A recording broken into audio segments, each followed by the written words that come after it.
Don't miss any of the action at Oceanside, Chula Vista, Torrey Pines, and many more San Diego schools. Download the free UT Preps app on Google Play or the Apple App Store.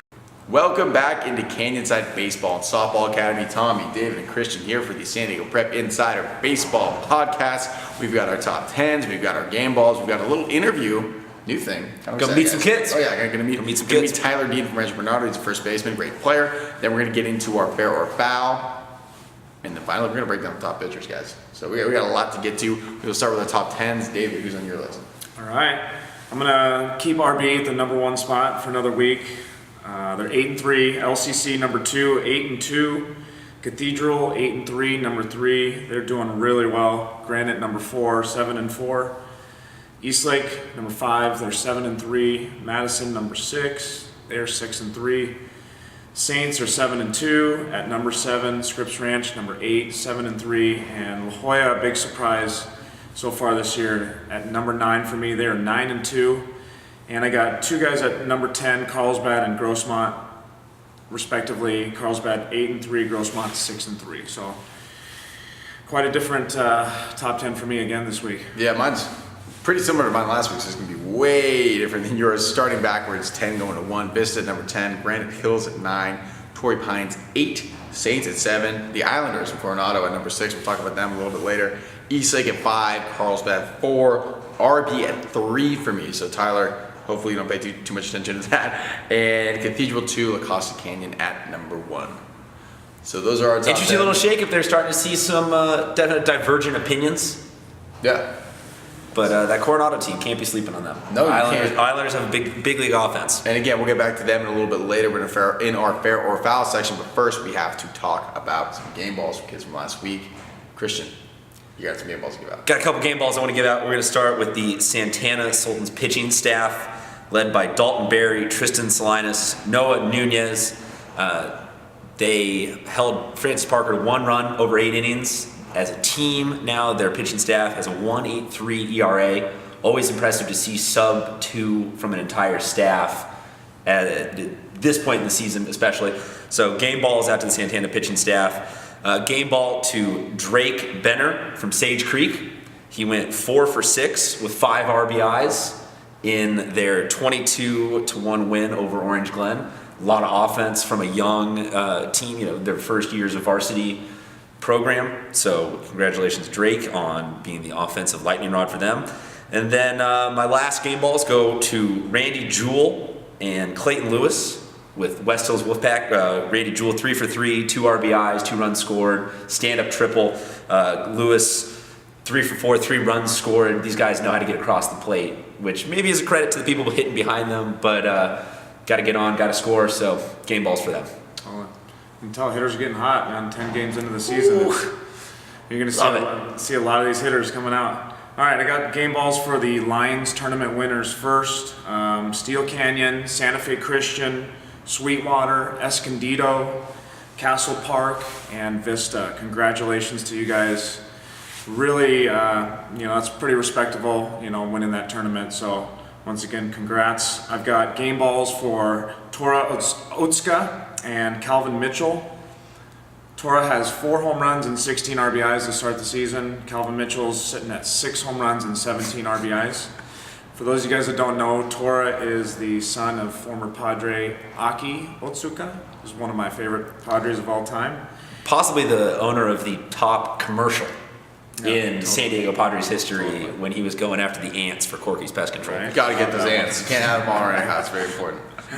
Last 2 game balls, Andrew Schlabowski, one of those 2. Madison St. Mary's commit was 4 for 4 against a team from Nevada, 3 singles and a bomb. And Max Owens had to throw some love to UC. He's a junior catcher, 11 for 19 to start the season. That's a 579 average, and he's slugging 895. Congrats to you, bro. Not too bad. Stay hot. A lot of power. It's not. We're not just talking about guys with high average, but high power numbers. Which and with the BB Core bats too. This is no joke. We're gonna talk about a guy who used their power as well. We're gonna bring him in right now. He's the first baseman for RB. His name is Tyler Dean. Tyler, thank you for joining us. First of all, we got to get to your college choice. You're going to Indiana, so why Indiana? Well, Indiana's just a great overall school. I mean, one of the top academic schools of all time, and the baseball team's really getting better and just helping each other out. I mean, why not, basically? Why not?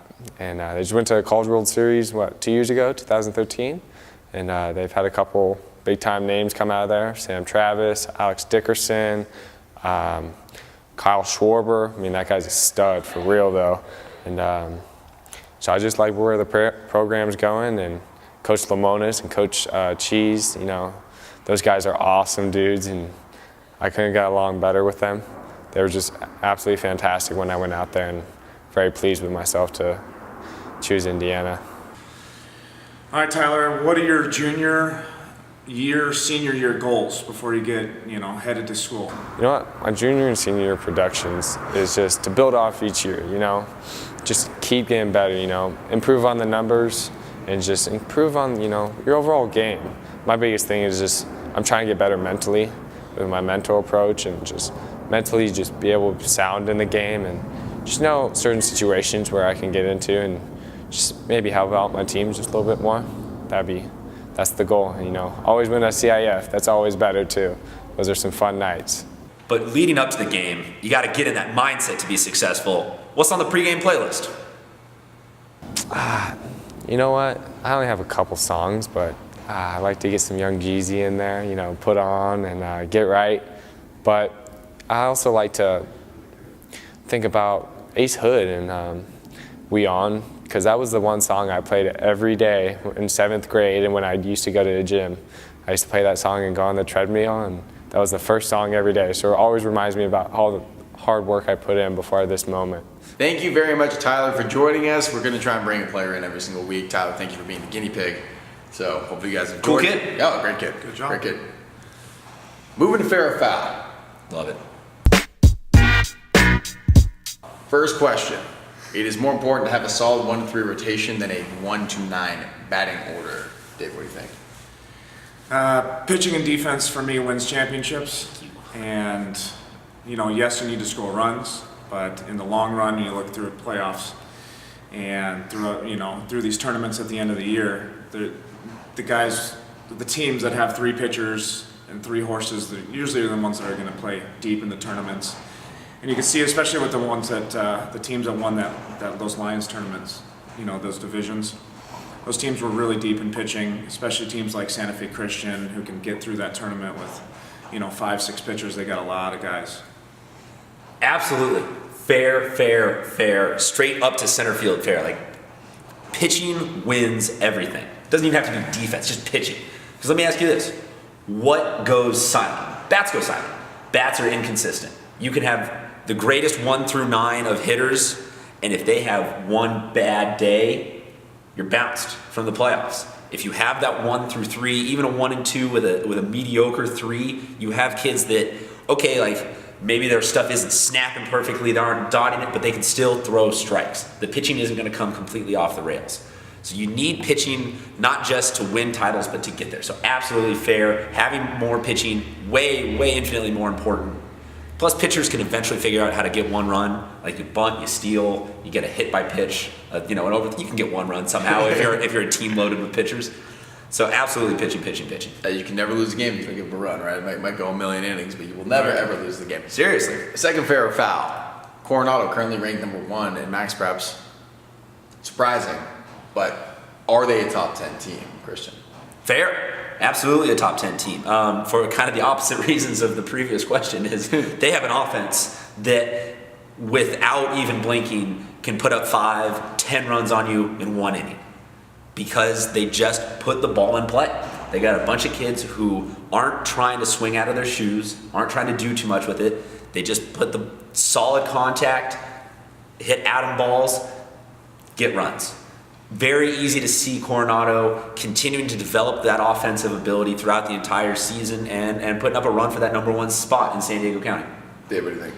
I'm going to say foul for now. I'm going to give you guys a few more weeks to kind of show me that you're getting on a roll and being consistent. A lot of these teams that I'm putting in the top 10 are, the records are a little bit better than your guys, but keep working, guys. I'm thinking that, with a few more games, you'll be up at that record, and I just have to argue for the sake of argument. Hey, I like to get some Coronado.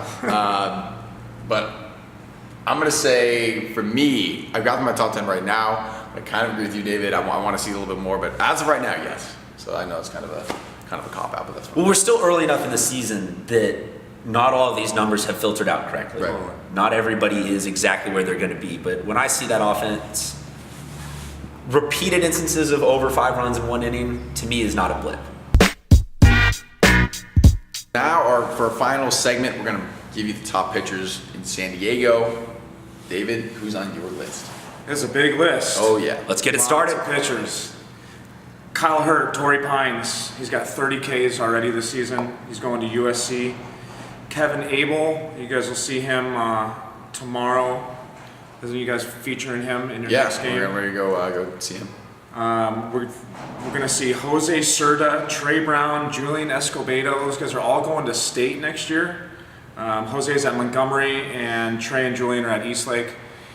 We're seeing Both schools that you can't count out for maybe a late season run this year because of their pitching. Lots of pitching, exactly. Jack Dashwood, who I referred to last week, 20 Ks at Francis Parker.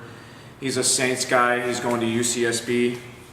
Tristan Duncan, El Cap guy, going to Oregon. Cole Henderson from Valhalla. He's a Nevada commit. And my last guy, Nick Scheidler, LCC. And going to a really big school, UCLA commit. Congrats to you, bro. And one thing I like to add about Cole, also a fantastic basketball player. We saw him on the court. You got to play Petco Park, so that was pretty cool. So you got a baseball player playing basketball in Petco Park. So maybe one day, Cole, you'd be playing baseball in Petco Park. But that list is so complete that I only have one more guy to add. I'm going to add Trevor Rowe. He's going to go to San Diego State next year. Big, tall dude. Kind of a cool story. His dad's a professional 4x4 rider. And so is his brother now. So, adventurous family, a bunch of daredevils. You got that mindset too, that kind of daredevil mindset. We're not afraid of anything or anyone. So, Trevor, I'm adding you to that list. Cool. Christian, you miss out on anything? I mean, you can miss out on everybody because there are a lot of good pitchers in San Diego County, and if we left you off this list, it doesn't mean that we don't love you. Just this is a competitive group of kids. We're talking about D1 commits bringing the heat every time they're out on the 20 plus Ks. So a lot of pitchers that we could put maybe into that second tier. All across the county, really good numbers. Just want to maybe highlight back to my game balls with the Santana pitching staff. Maybe they aren't taking on top tier offenses, but to as a group be pitching below that 2 ERA with really Dalton Berry leading them. Impressive groups there. But all in all, if you have the chance to get out and watch any of these kids pitch this season, these are the kind of kids who you want to see them now so that in a couple of years you can say, I saw that kid, and it was absolutely everything that we expected him to be, because these kids will do a great job of representing San Diego County at the next level. Definitely. It definitely will, and we hope we're doing a good job representing you guys as well over here at the San Diego Prep Insider Podcast, and we'll see you all next week. See you later.